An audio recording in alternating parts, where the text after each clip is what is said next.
Before we jump into today's episode, I have some exciting news to share. The Empowered Educator Show has been recognized by Million Podcasts as one of the top 100 career change podcasts for 2026. And I'm honored to share that we're ranked number 19. That's 19 out of 100. Thank you so much for being part of this incredible community of educators and leaders. Your support, your downloads, reviews, and your shares have made this possible. If you would like to see the complete top 100 list, I've included a link in today's show notes. Picture this. It's the first week of August and your desk has disappeared. No, not because someone's stolen it, because it's buried under calendars and schedules and supply lists and staffing changes and parent emails, professional development plans, or like me, professional development books, technology issues, and that one sticky note that simply says, don't forget.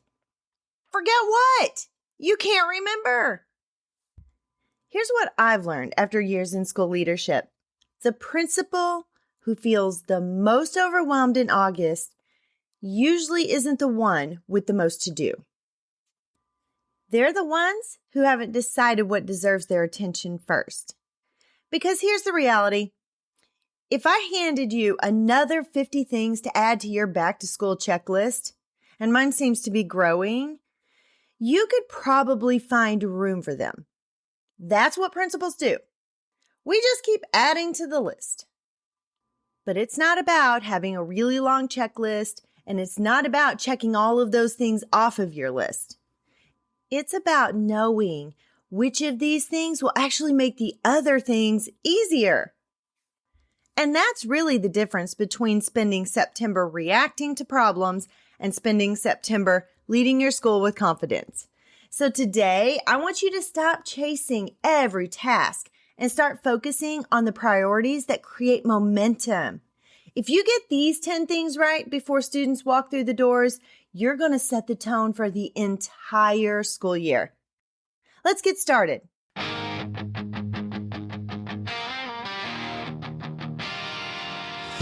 three systems of leadership: leading, learning, logistics. Go the extra mile, motivate, inspire. Go the extra mile, lead, empower. Principles take action. Let's go. Fuel your passion. Go the extra mile. Let's go. Principles take action. Motivate, inspire. Go the extra mile. Lead, empower.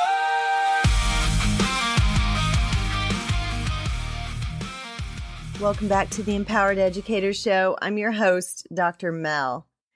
It's August. Oh my goodness. It is going to be here before we know it. And there's a good chance that your brain is carrying around about 147 open tabs right now. And I know this because I have about 147 tabs open, not only on my computer, but in my brain as well. And I'm not even going to lie, guys. I wake up in the middle of the night thinking of things that need to be accomplished for school. You know, you've got staffing concerns. I still have a couple of open positions at my own school. Curriculum questions. And that includes me because my principal, the one who knew everything and actually ran the campus, he's gone. He went to another school to be head of schools. And so now I'm trying to learn curriculum because last year was my first year and I had to learn my job as superintendent. And now I have to absorb all of the stuff that he did, which is actually a lot. And curriculum is one of those. We have to make sure we're communicating with parents in a timely manner because my parents are already asking things. Professional development, technology, open house. Ours is actually called a back to school bash and it's on a Saturday and it is a huge thing and it takes a lot of work to get that ready. And I just realized that I hadn't actually added safety drills to the schedule yet. And of course, there's always building maintenance. And if you run buses, you may have bus maintenance or vehicle maintenance if you have other vehicles in your district. The list seems endless. But here's the problem with having this big, long list of things to do. When everything feels equally important, nothing actually gets prioritized. And new leaders, they will often mistake activity for progress. You are probably working 12-hour days, checking off that task list. But you're not stopping to ask this one simple question. Which of these actions will make the biggest difference once students arrive? That's where systems thinking changes everything. Instead of trying to do everything at once, empowered leaders identify the handful of priorities that create momentum for everything else. Today, I want to walk you through 10 priorities that fit inside of the 3 systems that I teach: leader, logistics, learning. Because when you strengthen those 3 systems before school begins, you're not just preparing for opening day, you're actually preparing for the entire school year. Let's start with a couple of leader systems. So your first priority, or priority number 1, is going to be to cast the vision. Before your teachers hear your expectations, they need to hear the purpose. They need to be reminded of the why. People rarely give their best effort for a checklist, guys. They give their best effort for a mission. Simon Sinek reminds us that people are inspired by why we do something before what we ask them to do. And that's one of the tenets of adult learning. If your opening staff meeting is 90 minutes of procedures followed by 5 minutes of vision, you've unintentionally communicated what matters most. Instead, start with purpose. Talk about the students. Talk about the culture that you're building.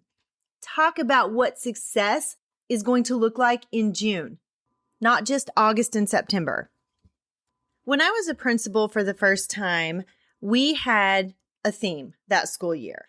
But as I look back now, I don't even remember what it was. It was something cutesy, like I think we did superheroes or something one year, because I do remember having a picture with a cape on.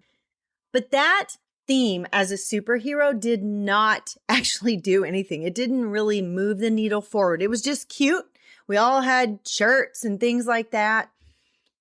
At my school now, we have a theme that actually matters. It actually unites our why with our what.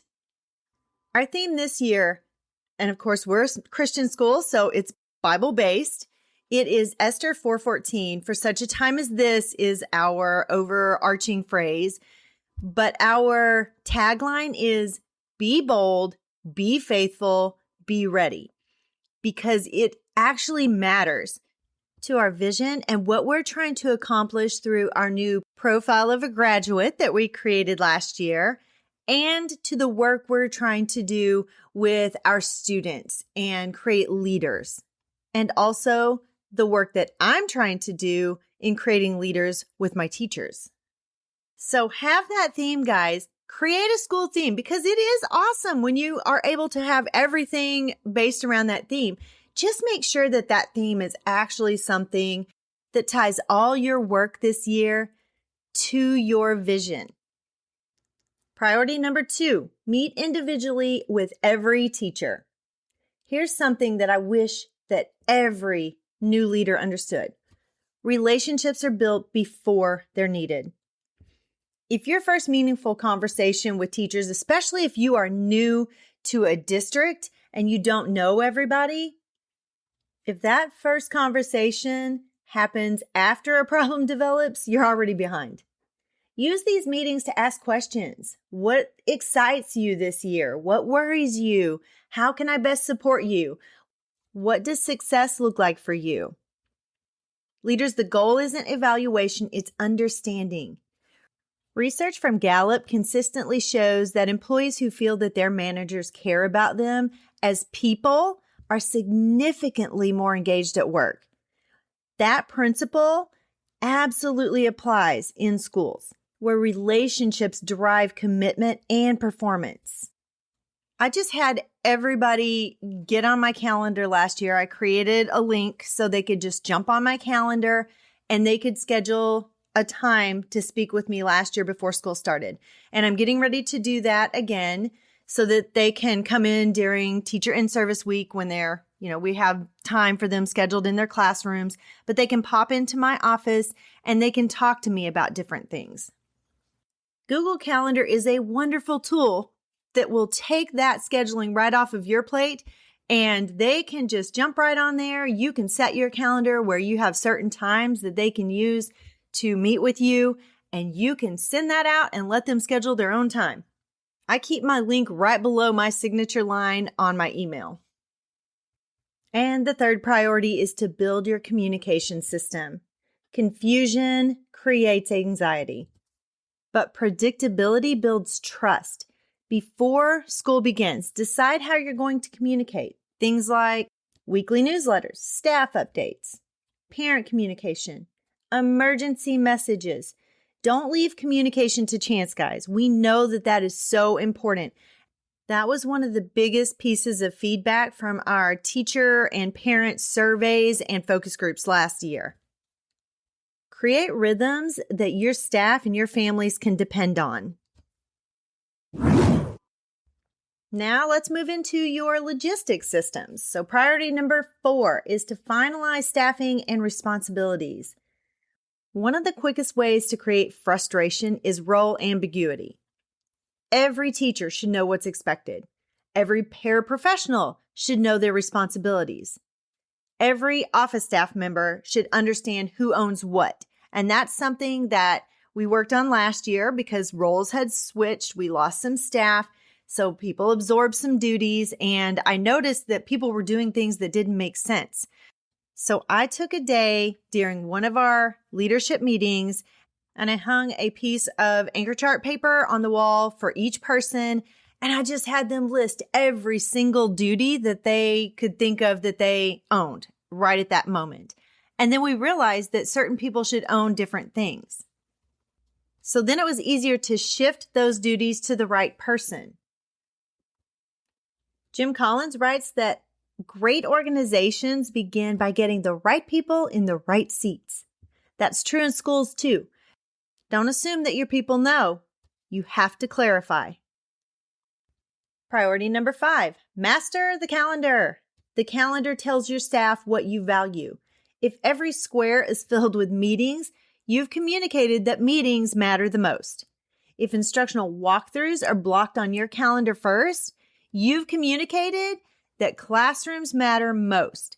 I put it on my calendar so no one accidentally, because I don't own my own calendar by myself, I have people putting things on there for me as well. I block off my walkthroughs, observations, and my coaching meetings very first thing so nobody accidentally puts something over one of those. Priority number 6, verify safety and operations. Safety is leadership. Families assume that you've already thought through emergencies. Teachers assume that procedures are clear. Students assume that adults know exactly what to do. Walk your building. Check all of the doors. Test radios. Review drills. You really need to get with your facilities person because I am brand new to the campus. Well, I was brand new last year. I've learned a lot more, but there are still a few things that I am learning because, again, my principal who was here before, he was the facilities director because I couldn't absorb that last year. And there are still things that I don't know. So I continually walk with my new facilities director so I can make sure I'm in the know because that is important. Don't let your assumptions replace your verification.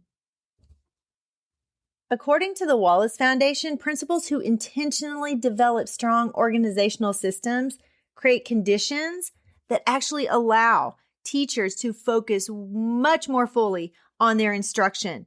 And that's what good operational leadership accomplishes.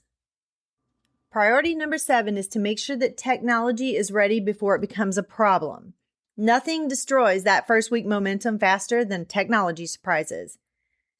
You may not be the technology person. I actually hope you are not because that is a big load for you to carry. So if you have someone who is the technology leader in your district, have them log into everything. Verify that they've logged into everything. Test those classroom computers and Chromebooks. Verify Google accounts. If you have new staff, they may not know how to hook the technology up in their classroom.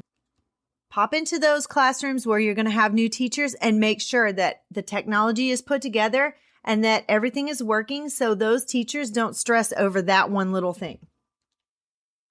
Whatever staff owns whatever piece of technology, even your student information system, make sure that everything is ready to go.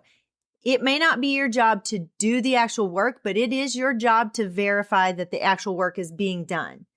And if something can fail, assume it will, and discover it before your teachers or your students do, and especially before that first day of school.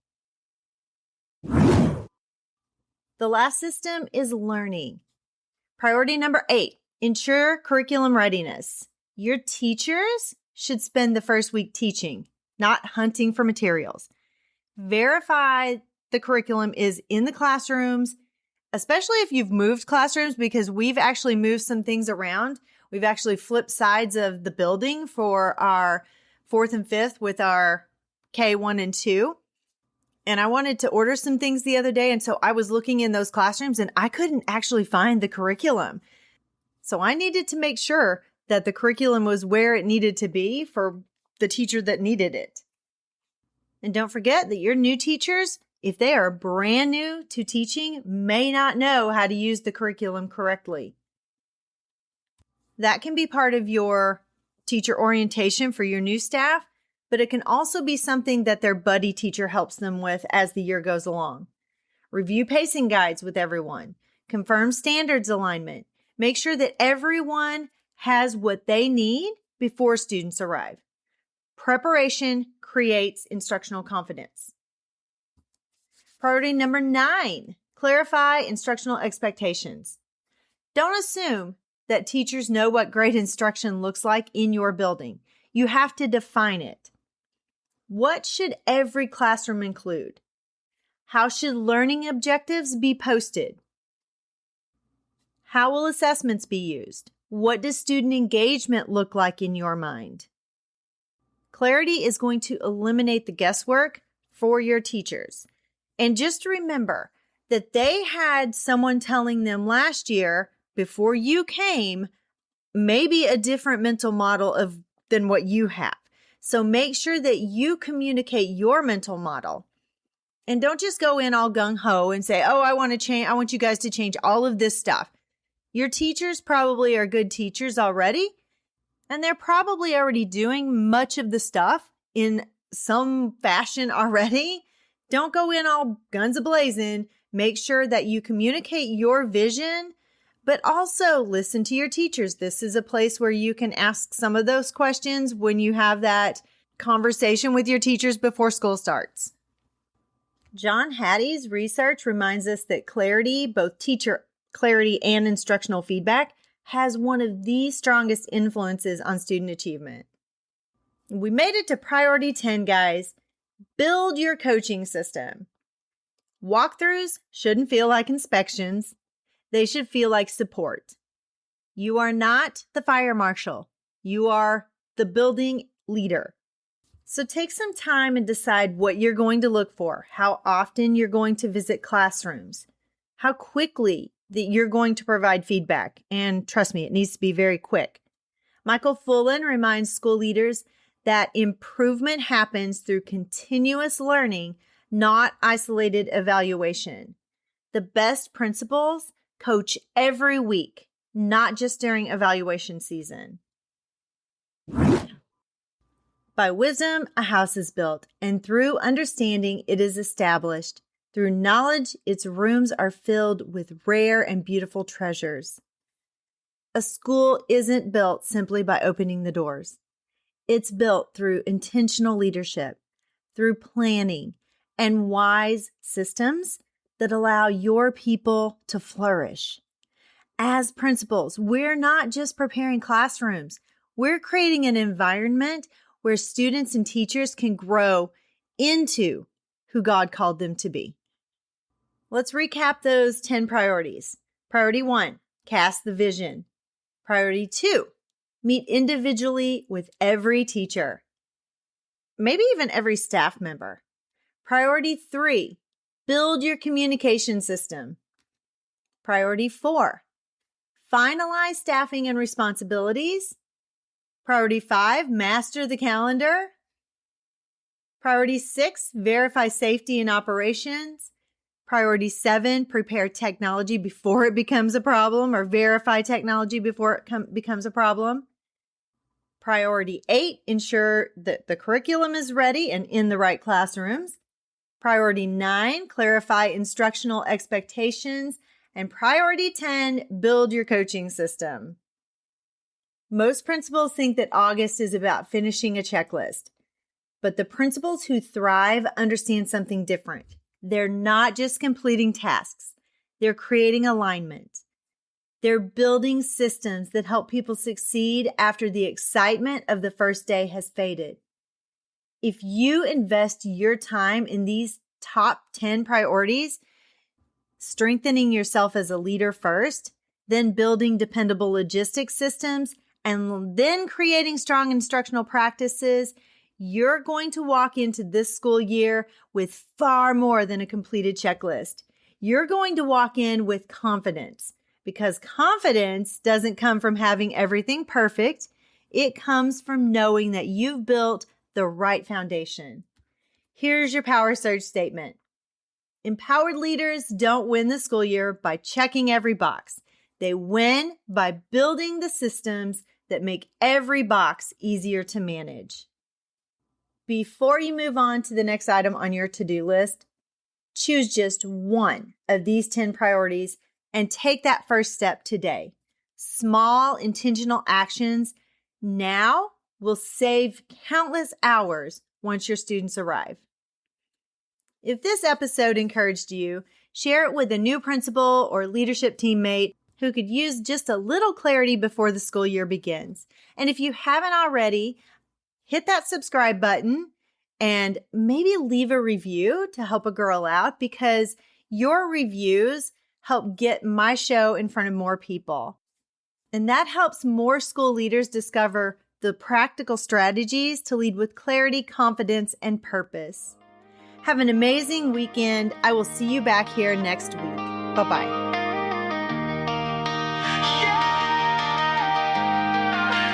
Principles take action.